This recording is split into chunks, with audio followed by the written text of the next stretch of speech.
Hello and welcome to an InkDependence.com brief video review and water drop test. Today we have Pelikan's Aventurine, which is this beautiful springy St. Patrick's-y color, and it comes in this box, which is very cool. It's got a little cutout here with the color on it. I think that's kind of nice.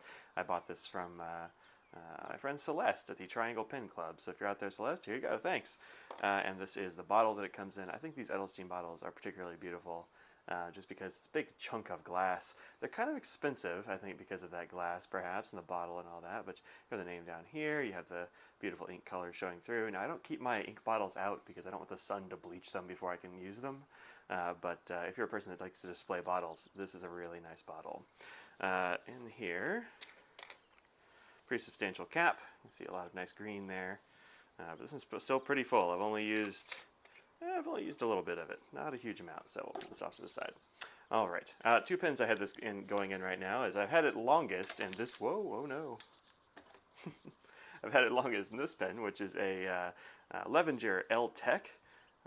This has got a nice knurled grip, it's got a big broad nib, it's quite wet, and this ink works really well in it. You get a really nice color from that broad nib, as you can see here. And then the other one I have is this, actually let's zoom in where that is, there we go, perfect. Is this, which is a Pilot Kikuno, which is a very cute little pen.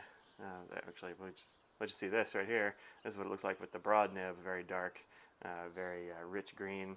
And then with the Kikuno, you don't get nearly as much, but I think it's still a very cheery little green. So, there's that. All right. Anyway, this is the Kikuno. You can find these some places. They're not super common. You'll find them on JetPens, Amazon, that sort of thing. Most of the bigger pen shops don't really have them, which is too bad because it's a nice little pen. I think it's kind of meant for kids or whatever. It's got a little smiley face on the nib. It's kind of adorable. This is a fine nib, and it is a very fine nib. Much like the fine nib you'll find on Metros and such. So there you go. This is a converter or cartridge pen. I just took the converter from one of my Metros and stuck it on there because I didn't have a Metro with a fine enough nib. Anyway, I wanted to get a broad and a fine nib on this one. All right. So, as it says here, let's see, I'll zoom in a bit here for you. This is, of course, a Rhodia number 16 pad. I almost always use Rhodia for these reviews. It's good, sort of stable paper. Everybody knows it, I think. And if you don't know Rhodia, go get some Rhodia. It's totally worth the cost. Flow, I say medium wet because it is pretty wet in this nib, but this is a big wet nib. And it also flows perfectly well in this little tiny nib, which, if you look at them side by side, since I've got this zoomed in, man, look at that. Yeah, so big difference in those nibs. One of them barely has any tipping at all. The other one, big blobbo tipping. So very, very different writing experiences and different colors from the ink. But no big problems. It's got a little bit of bleed, feathering, and spreading. Not a huge amount. I'll show you that. Well, I'll show you now-ish. So here it is. This line down here. And you can see that there is a bit of bleeding, feathering. There's some feathering here. Or you can't see the bleeding yet, but you will. It's a cat fur. On the back, though, you can definitely see that there's a fair amount of bleeding from the broad nib, which is not unexpected. It is a big, wet, broad nib. That's what you get.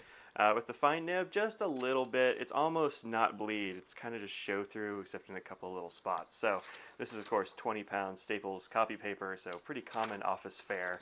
Very, very average paper. All right. Down here on the bottom, or in the comments sort of section, like I said, I didn't actually know what Aventurine was. I thought it was Adventurine, which I thought was a very fun name. I kind of wanted just for the name alone.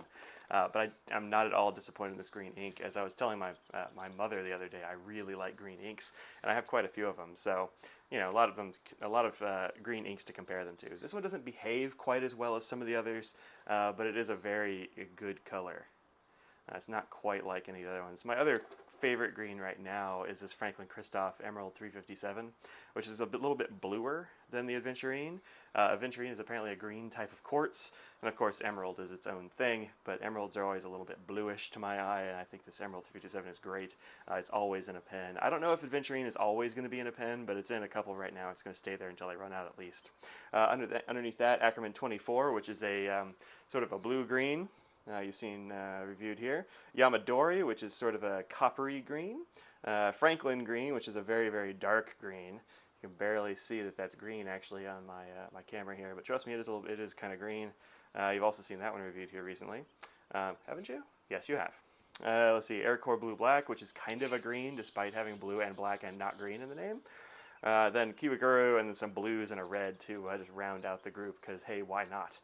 This is Nooglers Burning Red, which I only just got in. It's a fast dry red. I'll be reviewing it here fairly soon, I believe. But it does have a little bit of a bleeding issue. Come on.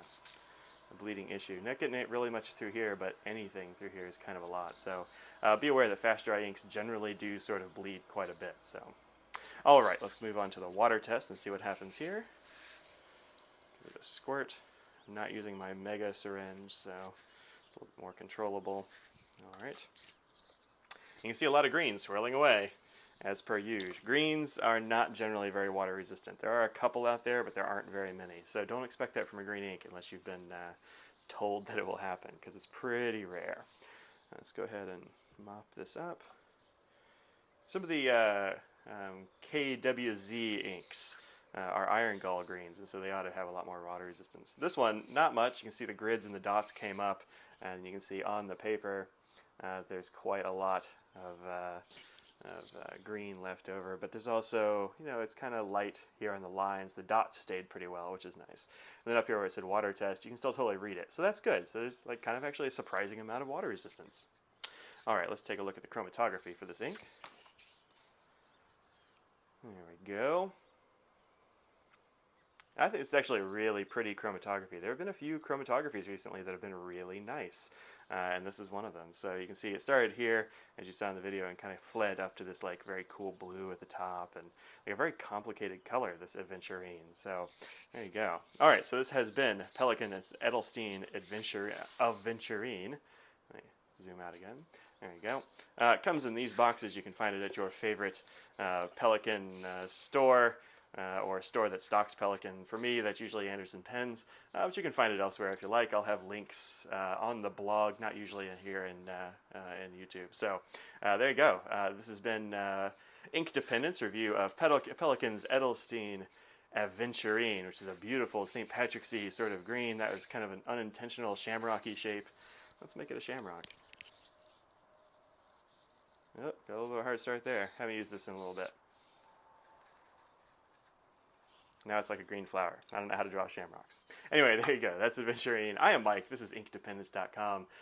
Go and check out the blog at InkDependence.com for all manner of photos and such. Please, if you like this video, then like it and subscribe. That would be awesome. I hear that gets you cool stuff at YouTube. Like, it gets you shown around. Then people will find the videos, and that's cool.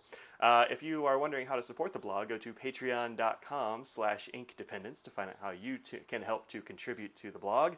I will give you a hint that it's through cash money donations, as little or as much as you would like to donate. It is a sort of a recurring monthly thing, so sign up for $1 or what have you, or $20 or whatever. But hey, thank you very much to my current patrons, and I look forward to having more patrons. Thanks very much for helping to support the blog and me. So there you go. That's it. I'm Mike. Peace out.